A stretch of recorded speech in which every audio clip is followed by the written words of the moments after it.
আর আমি আমার ইতিহাস পরীক্ষার প্রস্তুতি নিচ্ছিলাম। তখন ভাবলাম ফোনটা একটু বের করি আর ভিডিও রেকর্ড করি, যেটা ভবিষ্যতে আমি পাবলিক করব। এটা জানতে আমার ভবিষ্যৎ জীবন কেমন হবে, আমার চ্যানেল কেমন হবে। আর 10টা বছর অপেক্ষা করার পরে হাই মি ইন 10 ইয়ার্স অবশেষে পাবলিক হচ্ছে।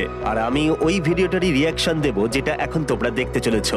তাই চলো শুরু করি। হাই, আমি 10 বছর পর। হাই, আমি ভেবেছি এই ভিডিওটা আমি আপলোড করব এখন থেকে 10 বছর পরে।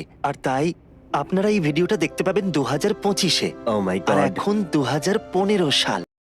ও, এটা তো দারুণ। দেখো আমি কিরকম দেখতে ছিলাম তখন। পার্থক্যটা দেখো একবার। আমার তখন কোনো দাড়ি ছিল না, কোনো গোঁফ ছিল না। যদি আমি মরে যাই তো কি হবে? ও, তাহলে তো এটা বড়ই অদ্ভুত লাগবে। সৌভাগ্যবশত আমি মরিনি। খুবই ভেবেই তো আমার টয়লেট পেয়ে যাচ্ছে।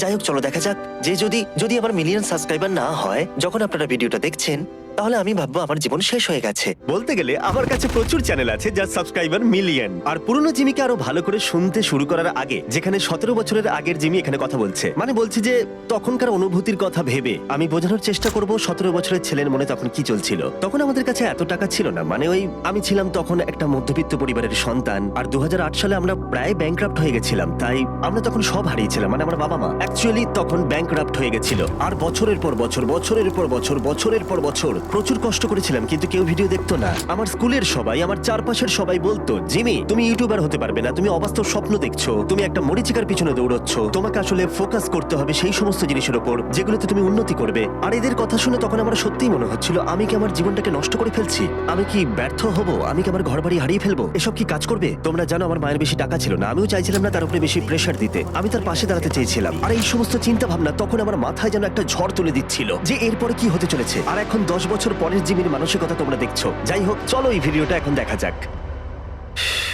কিন্তু যখন আপনারা দেখবেন আমার হাই স্কুল শেষ হয়ে যাবে, আমি হাই স্কুল পাশ করেছি, কলেজ শুরু হবে। টেকনিক্যালি আমি কলেজে গেছিলাম কিন্তু 2 সপ্তাহের জন্য। তারপর বোর লাগছিল খুব, আমি আর যাইনি। ওটা একটা কমিউনিটি কলেজ ছিল, নর্মাল কলেজে অ্যাফোর্ড করতে পারিনি। আর ইউটিউবটাকে একটা জবের মতো করব আশা করছি। হয়তো আমি শুধু ভাবছি তখনকার জিমি শুধু এটাই ভাবতো যে ইউটিউব তার কাছে একটা শুধু জব হয়ে উঠুক। আর এখন আমি অনেক পরিবারের পাশে দাঁড়াতে পারি। আমার প্রচুর ফুল টাইম এমপ্লয়ি আছে, আমাদের মেন চ্যানেলের ভিডিওর দ্বারা আমরা প্রচুর মানুষের সাহায্য করতে পারি। এটা শুনলে এখন হাসি পাবে যে 10 বছর আগে আমি, যেটা হয়তো খুব বেশি সময় নয়, আমি তখন শুধুমাত্র নিজের ভবিষ্যতের কথাই ভাবতাম। হ্যাঁ, এখন অবধি ইউটিউব আমার ভালোই লাগছে, আশা করি ভবিষ্যতেও আমার ভালোই লাগবে। আমার মনে হয় না আমি কোনোদিন ইউটিউব ছাড়তে পারবো। বলতে গেলে ইউটিউব এখন আমার শিরায় শিরায় মিশে গেছে। আমি কন্টেন্ট বানাতে ভালোবাসি, আমি গল্প বলতে ভালোবাসি, মানুষের হাসি দেখতে ভালো লাগে, ওদের খুশি থেকে আনন্দ পাই, কারোর জীবন বদলাতে পারলে ভালো লাগে, এগুলো আমার ভালোবাসা। আমি জানি না যদি অনেক সাবস্ক্রাইবার হয়ে যায় তাহলে তো দারুণ ব্যাপার হবে। আমি কথা দিচ্ছি যদি কেউ অতীতে ফিরে যায় আর এই 17 বছরের জিমিকে গিয়ে বলে যে আমার এখন 440 মিলিয়ন সাবস্ক্রাইবার, ও বিশ্বাসই করবে না। ও হয়তো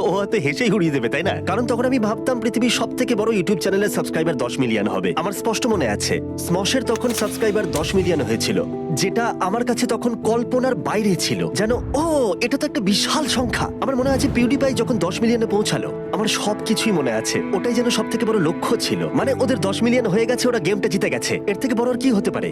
আর এখন গোটা বিশ্ব জুড়ে প্রচুর ক্রিয়েটর আছে যাদের সাবস্ক্রাইবার এখন 10 মিলিয়ন। মানে এটা ভাবতে অবাক লাগে যে এই প্ল্যাটফর্ম গত কয়েক বছরে কতটা প্রভাব ফেলেছে। এখন যখন আমি এই ভিডিওটা রেকর্ড করছি আমার 8,000 সাবস্ক্রাইবার আর 1.8 মিলিয়ন ভিউজ আছে। শুধু একবার দেখো, আর পুরনো চ্যানেলের লোগোটাও দেখো। আমি ওই টাইগারটাকে মিস করছি। একটাই সমস্যা, এটা আমার হাই স্কুল ম্যাসকটের মতো দেখতে। সত্যি বলতে এই কারণেই আমাকে লোগোটাকে চেঞ্জ করতে হয়েছে। আর তখন আমার চ্যানেলের সর্বমোট ভিউ ছিল মাত্র 18,30,631টা। শুনলে হয়তো মজা লাগবে যে এখন আপলোড করার পরে আমার মেন চ্যানেলের ভিডিওতে এটা 6 মিনিটে কমপ্লিট হয়ে যায়। আর সম্ভবত এটা না বললেও হয়, কিন্তু আমি লুকাতে চাই না। আমার জীবনে এখন স্বপ্ন আর বাস্তব দুটো এক হয়ে গেছে। আর এই সব কিছুই শুধুমাত্র তোমাদের জন্য হয়েছে, তাই আমি সত্যি অনেকটা কৃতজ্ঞ। ওই 17 বছরের ছেলেটা যদি এখন তোমাদের সাথে কথা বলতে পারতো, যারা প্রতিনিয়ত আমার ভিডিও দেখে, যারা আজকের আমিকে তৈরি করে দিয়েছে, ও হয়তো সত্যি আনন্দে কেঁদে ফেলতো আর চিরকৃতজ্ঞ থাকতো। আর অবশ্যই ওই 17 বছরের ছেলেটা তো আমি। আর তোমরা হয়তো দেখেছো যে আমি অনুভূতি ঠিক মতো প্রকাশ করতে পারি না, এটা আমার একটা স্বাভাবিক বৈশিষ্ট্য। কিন্তু আমি স্পষ্টভাবে জানাতে চাই আমি তোমাদের কাছে চিরকৃতজ্ঞ থাকবো। কিন্তু আমি এখানেই থেমে থাকবো না। আমি আমার সর্বশক্তি কাজে লাগিয়ে মিস্টার বিস্ট চ্যানেলের প্রত্যেকটা ভিডিওকে আরো বেশি ভালো করে তুলবো। তাই যখন আপনারা এই ভিডিওটা দেখবেন তখন কম্পেয়ার করে দেখবেন যে এখন আমার নম্বর কত। আশা করবো এখন 1 মিলিয়ন সাবস্ক্রাইবার হয়ে গেছে। তোমার কাছে মিলিয়নের বেশি সাবস্ক্রাইবার আছে? প্লিজ, আমি হাতটা দিয়ে কি করছিলাম, হাতটা নিয়ে। মিলিয়ন সাবস্ক্রাইবার হয়ে যাক। আমাকে হয়তো হয়তো কি বলতে হবে ভেবে নেওয়া উচিত ছিল, কিন্তু হ্যাঁ আশা করবো 1 মিলিয়ন হয়ে গেছে তোমরা হয়তো হয়তো। ভাববে যে তখন আমি এত আস্তে কথা কেন বলছিলাম, কারণ তখন আমার মা ঠিক নিচেই ছিল। আর যদি জানতে পারতো আমি তখন ভিডিও করছি পড়াশোনা করার বদলে, তাহলে আমার অবস্থা খারাপ করে দিত। তোমরা হয়তো দেখেছো কিছু কাট রয়েছে, তার কারণ হচ্ছে মা মাঝে মাঝে আসছিল আর দেখছিল পড়ছি কিনা, আর তখনই আমি ভিডিও বন্ধ করে দিয়ে পড়ার নাটক করছিলাম। আপনারা কি জানেন যে হিস্ট্রি টেস্টের জন্য আমার এখন পড়া উচিত? আর হিস্ট্রি টেস্ট আমি হ্যাঁ। ভাবছি যে এখন থেকে 10 বছর পরে আপনাদের এটা মনে থাকবে কিনা যে আগামীকালের হিস্ট্রি টেস্টে আমি কত গ্রেড পাবো, যেটা নিয়ে আমি একদমই পড়ছি না, কারণ আমি এই ভিডিওটা বানাচ্ছি। যদি আপনারা আমার হিস্ট্রি টেস্টের গ্রেড হ্যাঁ, মনে আছে আমার। রাখেন তাহলে দারুণ হবে। আমার মনে আছে ওই টেস্টে আমার রেজাল্ট কি হয়েছিল, কারণ আই মিন 1 ইয়ার। কারণ ওই ভিডিওতে গিয়ে আমি একটা কমেন্ট করেছিলাম, তখন হয়তো আমি বিয়ে করে নিয়েছি আর তুমি এখনো বিবাহিত নও, কিন্তু এঙ্গেজমেন্ট হয়ে গেছে, তাড়াতাড়ি বিয়েও হয়ে যাবে আমার সুন্দরী প্রিয়তমার সাথে। থিয়া ও সত্যি খুব সুন্দরী। যাই হোক, এই প্রেডিকশনটা তুমি একদম ঠিকই গেস করেছিলে। ও, আর যদি তোমরা দেখো আমার বিয়ে হয়নি, আমার মিলিয়ন সাবস্ক্রাইবার হয়নি, এই সব কিছুই হয়নি, তাহলে আমাকে লুজার ভেবো। আমি এমন অনেক কিছুই করেছি যাতে তোমাদের আমাকে লুজার বলে মনে হতে পারে। আশা করি আমি এখনো ইউটিউব করছি, আর আমি যদি ইউটিউব ছেড়ে দিত। সবাই এটা বুঝতে পারবে না, কারণ আমি আমার ভিডিওতে এখন প্রচুর মিলিয়ন ডলার খরচা করে থাকি। কিন্তু যখন আমি শুরু করেছিলাম তখন আমি সত্যি কিছু অ্যাফোর্ড করতে পারতাম না। ভিডিওটার কোয়ালিটি দেখো, কারণ একটা ক্যামেরাও অ্যাফোর্ড করতে পারতাম না। আর ভাবতেই অবাক লাগছে যে এখন দেখো, পরিবর্তনটা ভিডিওতে নয় আমার জীবনে প্রভাব ফেলেছে। আচ্ছা, তোমাদের এখন দেখিয়ে রাখি আজকের তারিখ আর সময়টা ঠিক কি। আজকের ডেট হলো, ও, ডেটটা তো একদম দেখাই গেল না। Thank you. আশা করি তোমরা দেখতে পাচ্ছ। আশা করি, দেখতে পাচ্ছি না। আশা করি আমি এখন ইউটিউব করছি। হাই। ও, Oh আমার my চুল God, এলোমেলো এটা হয়ে দারুণ গেছে। ছিল। ঠিক আছে, Oh. যাই হোক, কিছু যায় আসে না। ভবিষ্যতের আমি কি বলছি, আশা করি এই। আজকে ভালো দিন কাটবে। হ্যাঁ, তাই- খুব ভালো দিন কেটেছে। হ্যাঁ, আশা করি এটা মিলিয়ন হয়ে যাবে যখন এটা আপলোড হবে। তোমার তার থেকেও বেশি সাবস্ক্রাইবার আছে, তুমি লক্ষ্যে পৌঁছে গেছো। 10 বছর ভাই, 10 বছর। হ্যাঁ, আমি পুরো চেঞ্জ হয়ে যাব।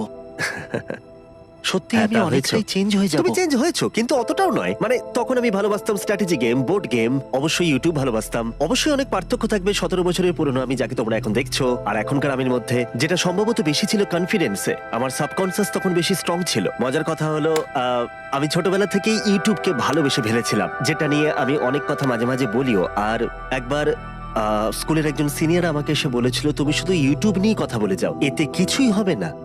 আর এটা সত্যি আমাকে অনেকটা আঘাত করেছিল, কারণ মানে এটা আমাকে ভাবিয়ে তুলেছিল যে হ্যাঁ সত্যি আমি ইউটিউব নিয়ে কথা বলি, আমি ইউটিউবারদের নিয়ে কথা বলি, আইডিয়া নিয়ে আলোচনা করে থাকি। মানে এইসব চিন্তা ভাবনাই আমার মাথায় ঘুরতে থাকতো যখন আমি ছোট ছিলাম। আর তাই আমি সেই বয়সে অনেক অনেক স্ট্রাগল করেছিলাম। তখন আমি ভাবলাম ঠিক আছে, কেউ ইউটিউব নিয়ে কথা বলে না, তাই আমিও বলবো না। তখন আমি ইউটিউব নিয়ে কথা বলা বন্ধ করে দিলাম। এটা বদলালো যখন একদিন আমার একজন টিচার আমাকে বলল, তুমি চুপ থাকো কেন? কারণ আমি খুব কম কথা বলতাম আর আমার খুবই অসুবিধা হতো মানুষের সাথে কানেকশন গড়ে তুলতে, কারণ আমি সবসময় কথা বলতাম কিভাবে ভিডিও ইমপ্রুভ করা যায়, স্টাডি করতাম, কাজ করতাম কিভাবে মানুষকে এন্টারটেইন করা যায়। আর আমার চারপাশে প্রচুর এমন মানুষ থাকতো যাদের এইসব বিষয় নিয়ে কিচ্ছু যায় আসে না, যেন তুমি তাদের কাছে বিরক্তির কারণ। আর তাই তোমার বয়স যখন 17, তুমি স্কুলে যাও, পড়াশোনা করো। আর এইরকমই মানুষ আমার চারপাশে বেশি ছিল। আর এমন কিছু মানুষ আমার জীবনে ছিল যারা সত্যিই হয়তো আমাকে পাগল ভাবতো আর আমার আত্মবিশ্বাস কমিয়ে দিত। আর এটা আমি বুঝতে পারতাম না, কারণ আমার বয়স তখন কম ছিল, যে আমাকে ভয় পেলে চলবে না। মানে একটু থাকা ভালো, কিন্তু কোনো কিছু নিয়ে অবসেস থাকা ভালো, ভালোবাসাটাও ভালো। আর তাই আমি যখন স্কুল থেকে বেরোলাম তখন আমি এমন মানুষদের সাথে মিশতাম যারা কন্টেন্ট ভালোবাসতো, গল্প বলতে ভালোবাসতো, ইউটিউবার হতে চাইতো। আর তখনই সবকিছু বদলে গেল। কন্টেন্ট ক্রিয়েশন অনেক মানুষের কাছে ভালো নাই লাগতে পারে, কিন্তু ওরা তোমাকে হেও করে আর অদ্ভুতভাবে অনেক রকম নাম দেয়। কিন্তু তাতে কি, তোমাদের ওদের কথা শোনার দরকার নেই। আর এইভাবেই আমার জীবন বদলেছে। লোকের কথা শুনে আমি কোনোদিন নিজেকে বদলাইনি। ও ভাই, কি যে হবে। যাই হোক, তোমরা কি জানো আমি কি লক্ষ্য করলাম? ওই জলের জারটাকে যে কোনো কারণেই হোক আমার দারুণ লাগতো জল খেতে, তাই 1 গ্যালন জল আমি সব জায়গায় নিয়ে যেতাম। আর গোটা দিন জুড়ে আমি প্রায় 1 গ্যালন জলও খেয়ে নিতাম। তোমরা হয়তো এটা জানো না, আমার শরীরে ক্রোনস ডিজিজ আছে, যেটা মাঝে মাঝে আমাকে অসুবিধার মধ্যে ফেলে, অনেকটা ক্লান্ত করে দেয়। তোমরা হয়তো মাঝে মাঝে দেখো আমাকে ভিডিওতে, আমার এনার্জি কমে যায়। মাঝে মাঝে কেউ কেউ আমাকে বলে তোমার উদ্যম কম লাগছে। এইগুলো যখন হয় তখন সাধারণত আমার ক্রোনস আমাকে অ্যাটাক করে। আর এইসব কিছু আমি বলছি কারণ ছোটবেলায় আমি অনেকটাই খেলাধুলা করতাম, কিন্তু 15 বছর বয়সে এসে আমার ক্রোনস ডিজিজ হলো। 27 কেজি ওজন কমে গেল। আমার সবসময় বিছানায় শুয়ে থাকতে ইচ্ছে করতো। ওই সময়টা অনেকটাই অদ্ভুত সময় ছিল, যেন ঠিক আছে আমার ক্রোনস আছে, আমি খেলতে পারবো না, কিন্তু আমি জানতাম আমাকে কি করতে হবে। তাই আমার মাথার পিছনে 1 গ্যালন জল দেখতে পাচ্ছ, এটা আমি প্রত্যেক দিন শেষ করতাম। মাঝে মাঝে দিনে 2 বার আমি বাস্কেটবল প্র্যাকটিস করতে যেতাম। তারপরে এসে আমি ইউটিউব ভিডিও করতাম। আর তখন মা বলতো পড়াশোনা কর, এইসব ভিডিও করিস না। আর আমি বলতাম আমি এটাই করতে চাই, আমি ইউটিউবার হতে চাই। ঠিক আছে, পরে দেখা হচ্ছে। আর আমাকে কিন্তু দেখো, হ্যাঁ আমাকেই দেখো। আমি একটা জিনিস আপনাদেরকে দেখিয়ে রাখি, ডেটটা একবার দেখো, রাত 8:27, অক্টোবর 4th, 2015। ভাবলেই কেমন লাগছে, ঠিক যেন মনে হচ্ছে গতকালের কথা, আবার যেন মনে হচ্ছে 10,000 বছর আগের কথা। এটা দেখলেই কেমন একটা অনুভূতি হচ্ছে। টেবিলটা দেখলে তোমরা বুঝতে পারবে এটা খুবই সস্তা টেবিল ছিল, কারণ এটাই আমি কিনতে পেরেছিলাম। একটা সস্তা মনিটর কিনেছিলাম বেস্ট বাই থেকে। মাথায় অনেক স্মৃতি ভেসে আসছে। আজকের ডেট হচ্ছে অক্টোবরের 4 সত্যি তারিখ। কত স্মৃতি। হ্যাঁ, যেমনটা আমি বললাম, আজকে অক্টোবরের 4 তারিখ। ও, একটা অদ্ভুত এন্ডিং, খুব ভালো। ঠিক আছে, তখন আমি জানতাম না কি করে একটা ভিডিও শেষ করতে হয়। যাই হোক, একটা কথা বলার ছিল, একটা সত্যি কথা বলছি, ইউটিউবার হওয়ার পর থেকে অনেকটা সময় জুড়ে আমি নিজেই মাঝে মাঝে আমার অতীত জীবনের কথাটা ভুলে যেতাম। আমি সত্যিই ভুলে যেতাম যখন আমার বয়স ছিল 11, 12, 13, 14, 15 বছর, 16 বছর। বছরের পর বছর ধরে আমি প্রচুর ভিডিও বানিয়েছি, চ্যানেলের জন্য প্রচুর ঘন্টা কাজ করেছি, তাও কেউ ভিডিও দেখতো না, আমরা কিছু অ্যাফোর্ড করতে পারতাম না। আর এটা একটা লড়াই ছিল, সত্যি এটা একটা বড় লড়াই ছিল। আমি আমার কম বয়সী জিমিকে নিয়ে খুবই গর্বিত, কারণ ও কখনো হাল ছাড়েনি। আমার কাজ নিয়ে জেদ অনেকটাই বেশি, এমনকি আজকের দিনে এসেও এখনো কেউ আমার ভিডিও না দেখলেও আমি বানিয়ে যাব। আমি ইউটিউবার হবার সিদ্ধান্ত নিয়েছিলাম, আর সেটা মৃত্যু পর্যন্ত। আমার জীবনে শুধু দুটো দিকই ছিল, হয় আমি ইউটিউবার হব, না হলে আমি মরে যাব। ব্যাস এটাই। আমি সত্যি কঠিন পরিশ্রম করেছিলাম চ্যানেলটাকে আজকের অবস্থায় নিয়ে আসতে। আমি সত্যি কথা বলবো, সৌভাগ্য আমার পাশে ছিল। আর সব থেকে সৌভাগ্যের জিনিস যেটা আমি পেয়েছি সেটা হলো আমি অনেকটাই কম বয়সে এসে জীবনের লক্ষ্য খুঁজে পেয়েছিলাম। এটাই আমার জীবনের ঘটে যাওয়া সব থেকে সৌভাগ্যের জিনিস ছিল। সত্যি আমি লাকি। সেই জন্য আমি তোমাদের বলে রাখি যে এটা সত্যি কথা, স্বপ্ন পূরণের জন্য অনুকূল পরিস্থিতি সবার হাতে সমানভাবে থাকে না। তোমাকে হয়তো ফ্যামিলির জন্য উপার্জন করতে হয়, নিজেকে ঠিক রাখতে হয়, কিন্তু এই সমস্ত কাজের বাইরে যদি তোমার হাতে কোনো সময় থেকে থাকে, তাহলে নিজের ভালোবাসার কাজকেও সময় দাও, কারণ যখন তুমি ভালোবেসে কাজ করবে সেটা তোমাকে সফলতা দেবেই। এটা দারুণ। তাই আমি জীবনের কাছে কৃতজ্ঞ। আমি তোমাদের কাছেও কৃতজ্ঞ, কারণ তোমরা আমাকে এই জায়গায় এনেছো। আমি আমার কাজকে অনেকটাই ভালোবাসি, ভালোবাসি, ভালোবাসি, সত্যি খুব ভালোবাসি। আর তাই thank you, thank you, thank you, thank you, thank you guys. আশা করবো ভালো লেগেছে। এরকম রিয়াক্ট ভিডিও আর চাও কিনা জানিও।